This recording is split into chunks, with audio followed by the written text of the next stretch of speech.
Salut à tous, bienvenue. Vous ne le connaissez peut-être pas et vous avez tort. Restez avec nous pour découvrir ou approfondir l'œuvre d'Olivier Truc, journaliste, essayiste, romancier, beaucoup de cordes à son arc, correspondant du Monde à Stockholm. Donc restez avec nous, nous avons le plaisir de l'avoir grâce à notre amie Nathalie Hirschsprung de la librairie Vice Versa. C'est parti.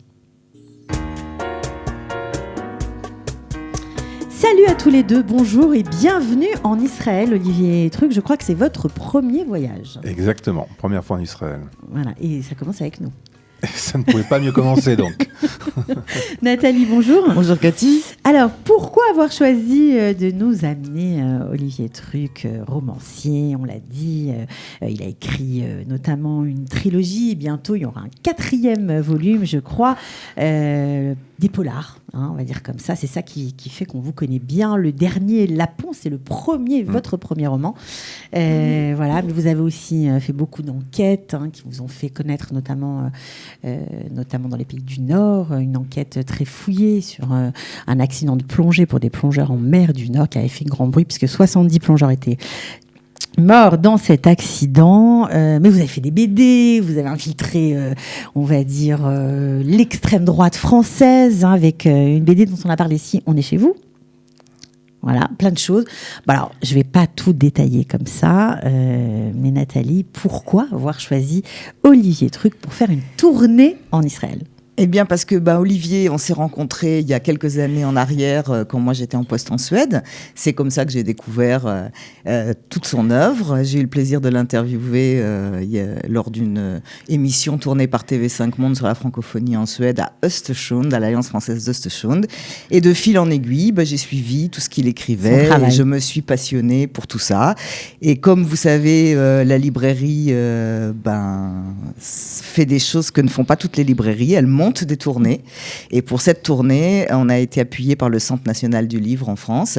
Et l'œuvre, comme vous venez de le dire, elle est tellement prolixe, elle est tellement variée, de l'essai au roman, qu'on a vraiment eu envie de faire découvrir Olivier au public israélien. Alors, Olivier Truc, vous êtes évidemment, on le voit avec cette dernière trilogie qui est derrière vous, fan de polar apparemment, puisque vous en écrivez et très bien.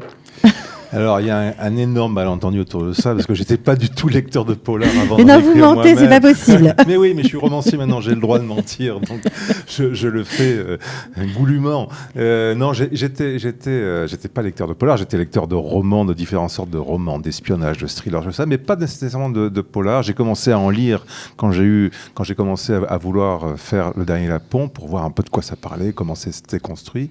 Et maintenant, j'en suis lecteur. Je pense que le dernier polar thriller que j'ai lu, c'était d'un auteur, c'était de l'unité 8200 de Dov Alfond. Ah, pas mal. J'ai beaucoup aimé. Ouais.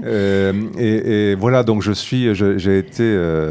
m'y suis mis et c'est un régal parce que moi, je considère vraiment ça maintenant comme un prolongement naturel de mon métier de journaliste, tel que je le conçois, avec beaucoup de terrain, beaucoup d'enquêtes, beaucoup de choses comme ça. Vous avez une particularité, c'est de faire de longues enquêtes avant de vous mettre à écrire. Est-ce que c'est pareil pour ces polars ? C'est exactement pareil. Et c'est pour moi, ça fait vraiment partie du plaisir du projet d'écriture. C'est tout le travail en amont.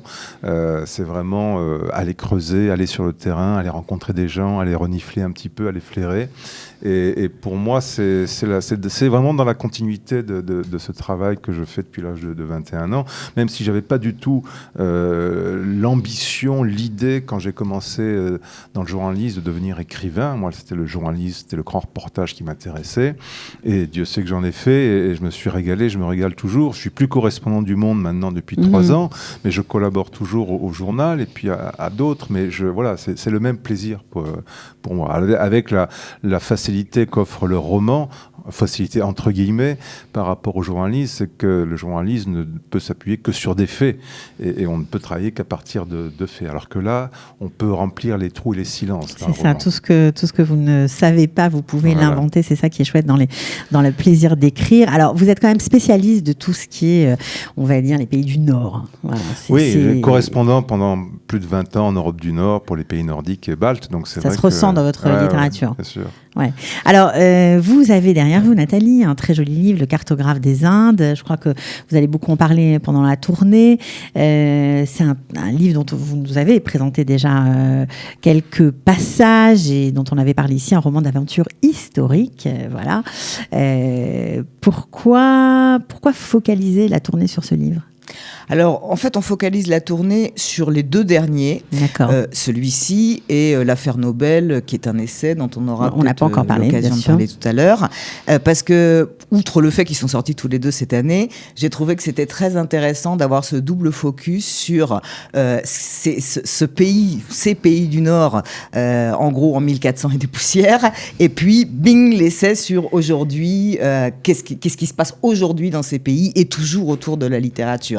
J'ajouterai à ça que à la librairie, on a une fidèle clientèle pour au-delà de ces 2 livres-là, pour le polar nordique en général. Ça plaît beaucoup. Et que là, l'exception que représente Olivier, c'est que oui, ok, tout ça est nordique, mais il est français.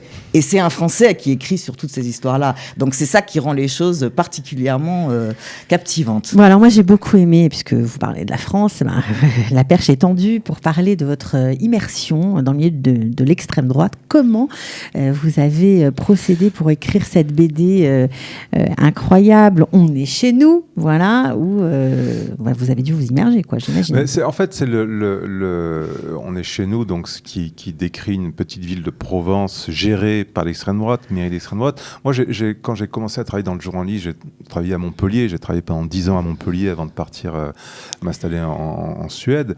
Et je travaillais notamment déjà à l'époque sur l'extrême droite. Donc c'est né déjà de ce travail-là. C'était l'époque où l'extrême droite avait fait un carton dans les villes du sud de la France. Exactement. Ça a commencé, le carton a commencé vraiment la première vague en 95. Moi, j'étais déjà en Suède à ce moment-là, en 95. Mais avant 95, même, il y avait déjà des premières villes qui étaient tombées entre les mains du FN, comme Saint-Gilles, dans la région où j'habitais. Le FN était déjà fort à l'époque. Et moi, quand j'ai travaillé notamment à Montpellier pour un hebdo, et j'étais en charge du Front National. Donc ça a commencé là. Ma relation avec le FN, l'extrême droite, a commencé à ce moment-là. Je travaillais aussi sur des groupuscules beaucoup plus radicaux. Et j'ai continué toujours aussi quand je suis parti en Suède, en 94. Depuis 94, j'ai suivi toujours l'évolution de l'extrême droite dans tous les pays nordiques et baltes. Donc j'ai beaucoup travaillé ça. Et ensuite, pour les besoins d'On est chez nous, je suis reparti, j'ai recontacté des gens, j'ai lu, etc. Voilà. Puis après, il y a une partie roman, évidemment, dans On est chez nous. Bien sûr, c'est une BD déjà. Voilà. C'est un autre genre. On s'est appuyé aussi sur une interview à la fin d'On est chez nous. Il y a un cahier factuel avec une interview de Jean-Yves Camus, qui est le grand spécialiste en France de l'extrême droite, qui donne un éclairage qui élargit beaucoup le spectre de la BD. Donc voilà. Oui, on retrouve le journaliste qui se met et qui n'est jamais long, évidemment. Alors, juste pour élargir un petit peu cette interview, ce dernier livre, le roman La Montagne Rouge, qui est derrière vous également. Je ne sais pas si on voit à l'image la couverture du livre. Où vous avez situé cette histoire et pourquoi avoir choisi ce thème-là ? La Montagne Rouge. Alors la Montagne Rouge, c'est le 3e dans la série de la police des Rennes, se déroule en Suède et aussi en partie en France. L'histoire, très très très court, ça démarre dans un enclos à Rennes où on retrouve un squelette, les restes d'un squelette.